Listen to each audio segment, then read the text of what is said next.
Hello guys, welcome to your YouTube channel pupil teacher. तो आप सभी को पता है कि हम एचपी जेबीटी टेट की प्रेपरेशन कर रहे हैं।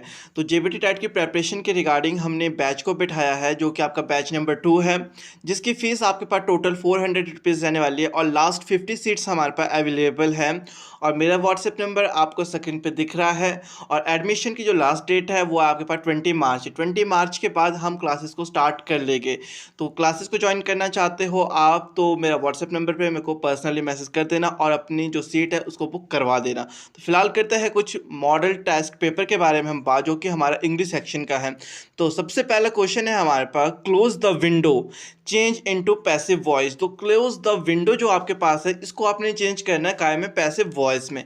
अगर हम बात करते हैं क्लोज द विंडो, तो यहाँ पे एक वर्क दिया जा रहा है। जब भी हम कोई वर्क करते हैं या फिर ऑर्डर दिया जाता है या फिर एडवाइस दी जाती है तो हम हमेशा लेट का यूज़ करते हैं। और लेट का जब भी हम यूज़ करते हैं तो उसमें हम बी का यूज़ कहीं ना कहीं सेंटेंस में करते ही करते हैं।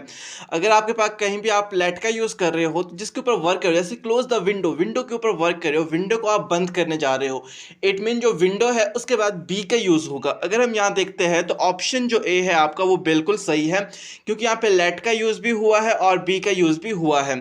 अगर हम बोलते हैं ओपन द डोर, तो जैसे कि डोर है, डोर को आपने ओपन करना है तो डोर के ऊपर वर्क हो रहा है तो डोर के बाद बी का यूज़ होता है। तो लेट जहाँ भी यूज़ होगा उसके साथ हमेशा आपने बी का यूज़ करना। और बी का यूज़ होता है जिसके ऊपर आप वर्क कर रहे हैं, जैसे कि विंडो हो गया, डोर हो गया, फ्लोर हो गया, कुछ भी आप जहाँ पे भी वर्क कर रहे हो। तो यहाँ पे आपका ऑप्शन नंबर जो ए है वो बिल्कुल सही है। तो नेक्स्ट अगर हम बात करते हैं नेक्स्ट क्वेश्चन की, तो ये वाला क्वेश्चन भी हमारा वॉइस से ही आया है। तो यहाँ पे चिल्ड्रेन आर फ्लाइंग काइट्स। तो अगर हमारे पास कहीं पे भी इस एम आर का यूज़ होता है, इट मीन्स ये हमारा प्रेजेंट टेंस है। और हमारे पास वॉइस में रूल है, अगर हमारे पास इस एम आर के साथ आई एन जी का यूज़ होता है, जैसे कि फ्लाइंग हो गया, राइटिंग हो गया, कुकिंग हो गया, डांसिंग हो गया, प्लेइंग हो गया, यानी कि इस एम आर के साथ क्या है, आई एन जी लगता है, तो हम हमेशा बीइंग का यूज़ करते हैं। अगर हम यहाँ पे देखें तो ऑप्शन जो डी है हमारा यहाँ वो बिल्कुल सही है, kites are being flown by children. क्योंकि जब भी हमारे पास इस एम आर के साथ आई एन जी का यूज़ होता है तो हम आर बीइंग, एम बीइंग, इस बीइंग का यूज़ करते हैं। और साथ में वर्ब की जो थर्ड फॉर्म है उसका यूज़ हमारे पास होता है। और आर का हमें पता है वो हमेशा जो प्लूरल होता है उसके साथ यूज़ होता है। और काइट्स था यहाँ पे, यानी कि ऐसा था, बहुत सारी काइट्स के बारे में बात हो रही है तो आर का यूज़ होना था। अगर यहाँ पे काइट होता तो इस बीइंग लग, बट यहाँ पे काइट्स था तो आर बीइंग ही लगना। तो ऑप्शन नंबर जो डी है आपका ये बिल्कुल सही है यहाँ पर। नेक्स्ट क्वेश्चन है हमारे पास, ये वाला क्वेश्चन भी हमारे पास वॉइस से है, आई कैन डू इट। अगर हम यहाँ देखते हैं तो कैन का यूज़ हुआ है और मैंने आपको ऑनलाइन क्लासेस में बहुत बार बताया हुआ है, जहाँ पे भी हमारे पास कैन का यूज़ होता है, कुड का होता है, शुड का होता है, उसके बाद हमेशा बी का यूज़ होता है। तो हम यहाँ पे देखेंगे आखिर कैन के साथ बी का यूज़ कहाँ कहाँ हुआ है। अगर हम देखते हैं जो बी है उसका यूज़ एक तो ऑप्शन सी में हुआ है और एक ऑप्शन डी में, it can B, it can B. और डन डन ठीक है, वर्ब की जो थर्ड फॉर्म है उसका यूज़ भी हुआ है। बट अगर हम देखते हैं यहाँ पे आए है, आए आपका चेंज काय में होता है, मी में। और मी का यूज़ हमारे पास हुआ है सिर्फ ऑप्शन नंबर डी में। इट मीन्स ऑप्शन जो डी है हमारा वो बिल्कुल सही है, it can be done by me. याद रखना कभी भी मी आए होता है वो मी में, मी आपका आई में कन्वर्ट होता है, ही होगा तो हिज में होगा, अगर आपके पास शी होगा तो हर में। ये चीज़ कन्वर्ट हमेशा होती है आपके पास वॉइस में। और वॉइस को जब भी चेंज करते हैं तो हम लास्ट से शुरू करते हैं, जैसे कि इट, फिर कैन था तो कैन के साथ हमेशा बी का यूज़ होता है, कुड होता है तो बी का यूज़ होगा, शुड होगा तो भी बी का यूज़ होगा, कैन बी डन बाय मी। और वॉइस में आपके पास ये चेंज नहीं होता, जैसे नहीं होता कि कैन का कुड बन जाएगा, कैन है तो कैन ही रहेगा, कुड है तो कुड ही रहेगा, शुड है तो शुड ही रहेगा। नेक्स्ट क्वेश्चन आपके पास नंबर से आया है, यानी कि वचन बदलो। तो जो मैन है, जो एम ए एन है, ये हमारा सिंगुलर के लिए यूज़ होता है। तो अगर हम इसको प्लूरल में कन्वर्ट करेंगे तो क्या हमारा ऑप्शन सही होगा।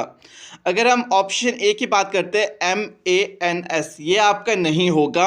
ऑप्शन बी आपके पास M A N E S, okay, E S का यूज़ होता है बट यहाँ पे इसका यूज़ नहीं होगा प्लूरल के लिए। ऑप्शन सी है MEN, ये आपका बिल्कुल सही है। आपके पास 8 ऐसे वर्ड्स है जिसके अंदर आपको जो वॉवल्स होते हैं AEIOU उनको चेंज करना होगा। मैन एंड वुमेन में जहाँ पे MAN होता है, ए की जगह ई का यूज होता है। वुमेन में भी आपके पास वुमेन होता है WOMEN। दो चीज ध्यान में रखना, इसके रिगार्डिंग आपसे बहुत बार क्वेश्चन पूछे जाते हैं। आप चाहे कोई मर्जी टैट दे दो, वहाँ पे नंबर्स हो गए, जेंडर्स हो गए, वॉइस हो गए, नरेशंस हो गए, इसके रिगार्डिंग आपसे डेली हर साल क्वेश्चन पूछे जाते हैं। नेक्स्ट क्वेश्चन की अगर हम बात करते हैं, ये क्वेश्चन भी हमारे पास नंबर से ही आया है। तो यहाँ पे दिया गया है चाइल्ड। चाइल्ड हमारा यूज़ होता है सिंगुलर के लिए, तो जो प्लूरल होता है चाइल्ड का आखिर वो क्या होता है? ये वाला क्वेश्चन आपके पास हर एक टैट में बहुत बार रिपीटेड हुआ है नंबर से रिगार्डिंग। जो चाइल्ड है उसका प्लूरल क्या होता है, ये आपने कमेंट बॉक्स में बताना आखिर चाइल्ड का प्लूरल क्या होता है। नेक्स्ट क्वेश्चन ये भी हमारे पास नंबर से आया हुआ है। तो क्वेश्चन आपके पास काल्फ। अगर हम काल्फ की बात करते हैं, बछड़ा, वो हमारा क्या है, सिंगुलर के लिए यूज़ हुआ है। तो काल्फ का अगर हम प्लूरल की बात करते हैं, वो हमारे पास होता है काल्फ्स, यानी कि एफ को हम चेंज कर लेते हैं VES में। आपका ऑप्शन जो डी है वो बिल्कुल सही है, CALVES, क्योंकि हमारे पास रूल है आपके पास एफ और एफ ही होता है, उसको आपने चेंज करना होता है VES में। और कई बार आपके पास एफ और एफ ही होता है, उसको सिंपली वहाँ पे एस का यूज़ करना होता है प्लूरल के लिए। तो ये सब मैंने आपको बताया कहाँ पे आपने VES का यूज़ करना है और कहाँ पे एस का। नेक्स्ट क्वेश्चन है आपके पास, वॉइस से क्वेश्चन पूछा गया है, सेंड दिस फाइल इन। तो यहाँ पे क्या है, एक आपको ऑर्डर दिया गया है। तो जब भी ऑर्डर्स दिए जाते हैं हम हमेशा लेट का यूज़ करते हैं। और अगर यहाँ पे ऑप्शंस में देखते हैं तो ऑप्शन सिर्फ बी है हमारे पास, जहाँ पे हमारे पास लेट का यूज़ हुआ है। और अगर हम देखते हैं फाइल के साथ बी का यूज़ भी हुआ है, इट मीन ये आपका बिल्कुल सही है। Let this file be sent in, और सेंट की कौन सी फॉर्म यूज़ हुई है, थर्ड। हमेशा जहाँ पे भी लेट होता है, लेट के साथ या तो बी का यूज़ तो होता ही होता है, साथ ही साथ वर्ब की हमेशा थर्ड फॉर्म लगती है। कभी अगर आपके पास दो ऑप्शन दिखते हैं जहाँ पे लेट और बी का यूज़ हुआ है, बट एक जगह वर्ब की फर्स्ट फॉर्म है और एक जगह वर्ब की थर्ड फॉर्म है, तो प्रेफरेंस जो वर्ड की थर्ड फॉर्म वाला है वो वाला ऑप्शन आपका बिल्कुल सही होगा। इसी तरह से यहाँ पे आपका जो ऑप्शन बी है ये भी बिल्कुल सही है। नेक्स्ट क्वेश्चन, ये वाला क्वेश्चन भी हमारा वॉइस का है, नेवर टेल अ लाई। अगर आप प्रीवियस ईयर के क्वेश्चन पेपर देखोगे, ये वाला क्वेश्चन आपके पास 3 या 4 बार रिपीट हुआ है। सबसे इंपॉर्टेंट क्वेश्चन है, नेवर टेल अ लाई, यानी कि लेट से शुरू होगा। हमने हमेशा बात की है जहाँ पे भी लेट का यूज़ होता है वहाँ पे कहीं ना कहीं बी का यूज़ होता है, BE का यूज़ होता है।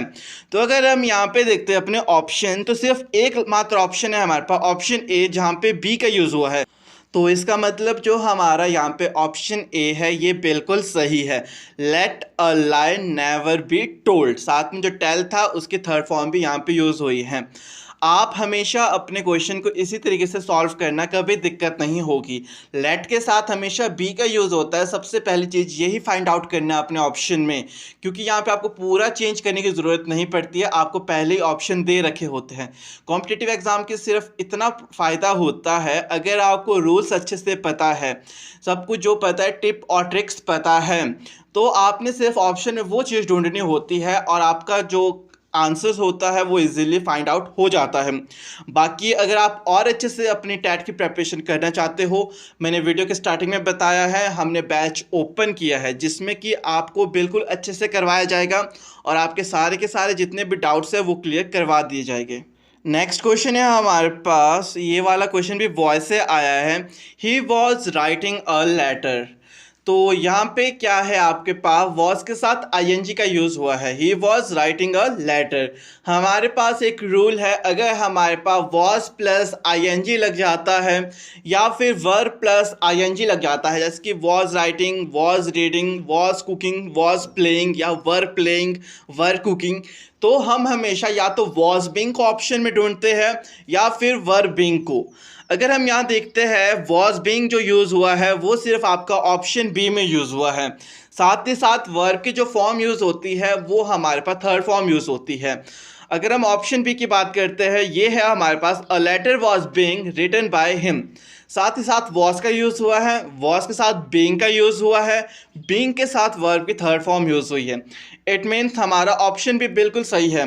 हमारे को कभी दिक्कत नहीं होगी बाकी और ऑप्शन को चूज़ करने में, क्योंकि हमें पता है वॉज और आईएनजी कहीं भी होगा, हमने या तो वॉज बीइंग को फाइंड आउट करना है या फिर वर बीइंग को। जहां हमें ये दिखते हैं इट मीन उन दोनों में से कोई ना कोई एक ऑप्शन आपका बिल्कुल सही होगा। नेक्स्ट क्वेश्चन आपके पास फिर से वॉइस से ही क्वेश्चन है, you can not teach Ram. अगर हम बात करते हैं क्वेश्चन, यहाँ पे आपके पास कैन का यूज़ हुआ है। अगर कैन का यूज़ होता है तो बी का यूज़ होता है, अगर कैन नॉट होता है तो अब भी कैन नॉट बी। अब आपने यहाँ पे सिर्फ एक चीज़ फाइंड आउट करनी है, कैन नॉट बी कहाँ कहाँ यूज़ हुआ है। अगर हम देखते हैं ऑप्शन बी ऑप्शन सी, दोनों जगह आपके पास कैन नॉट बी और कैन नॉट बी यूज़ हुआ है, और आपका जो यू होता है वो चेंज नहीं होता है। और ऑप्शन बी में जो यू है वो आपका देखो हिम में चेंज किया है, ऑप्शन सी में यू का यू रखा है। यू एकमात्र आपके पास है जो कि चेंज नहीं होता है वॉइस में। इट मीन्स अब आपके पास सिर्फ एक ही ऑप्शन बचा, ऑप्शन सी। तो ऑप्शन सी आपका बिल्कुल सही है, Ram can not be taught by you. साथ में जो वर्ब था उसकी थर्ड फॉर्म यूज़ हुई है हमारे पास। नेक्स्ट क्वेश्चन हमारे पास आर्टिकल से आया है, choose the correct article from the given option. तो यहाँ पे Kangra is dash Switzerland of India. तो यहाँ देखो, जब भी आपका प्रॉपर पूरा पॉइंट आउट किया गया होता है, डेफिनेट चीज़ बताई गई होती है, तो हम द आर्टिकल का यूज़ करते हैं। स्विट्जरलैंड ऑफ इंडिया, कहाँ का स्विट्जरलैंड? भारत का। इट मीन्स द का यूज़ यहाँ होगा, Kangra is the Switzerland of India. It mean जो आपका ऑप्शन सी है वो बिल्कुल सही है, और जो द आर्टिकल है उसका यूज़ हमेशा वहाँ पे होता है जहाँ पे हम कोई प्रॉपर या पर्टिकुलर प्लेस या थिंग्स के बारे में बात कर रहे होंगे। नेक्स्ट क्वेश्चन की अगर हम बात करते हैं तो क्वेश्चन हमारे पास आया प्लूरल से, यानी कि नंबर जो होते हैं वहाँ पे आपने बताना है जू। आखिर जो जू है उसका प्लूरल क्या होगा। अगर हम इस क्वेश्चन के बारे में बात करते हैं, सबसे मोस्ट इंपॉर्टेंट और सबसे रिपीटेड क्वेश्चन है। हमारे पास रूल है, अगर हमारे पास कहीं पे भी डबल ओ होता है या फिर लास्ट में सिंगल ओ है और सिंगल ओ से पहले वॉवल का यूज़ हो रहा है, तब हम सिंपल एस का यूज़ करते हैं, यानी कि जू का बन जाएगा जूज। यहाँ पे आपका ऑप्शन जो सी है वो बिल्कुल सही है। नेक्स्ट और लास्ट क्वेश्चन है हमारे पास, प्लूरल ऑफ फिश इज। जो फिश है आखिर इसका प्लूरल क्या होता है, इसका आंसर आपने कमेंट बॉक्स में बताना। जो फिश है आखिर इसका प्लूरल यहाँ पे क्या है। तो आज की वीडियो में बस इतना ही। आई होप कि वीडियो अच्छी लगी होगी, तो वीडियो को लाइक शेयर कर देना।